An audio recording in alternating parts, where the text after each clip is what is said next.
Cartel boss reacting to his life sentence.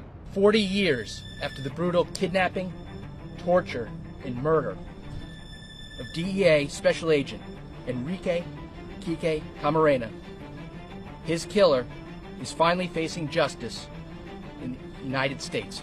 For years, he was untouchable, the narco of narcos. But when the judge hit him with the death sentence, Caro Quintero didn't act tough. He broke down, turned to his family, and said goodbye in a way nobody expected.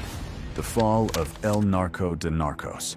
He wasn't supposed to cry. Cartel bosses don't shed tears, at least not in public. But when Rafael Caro Quintero, one of the most notorious drug lords in history, stood before the judge to hear his final fate, the mask slipped completely. The man once called El Narco de Narcos, the godfather of Mexico's drug trade, looked his family in the eye for what may be the very last time. And in a moment so raw, so shocking, it almost didn't feel real, he whispered words that shook the room to its core. It was a historic moment.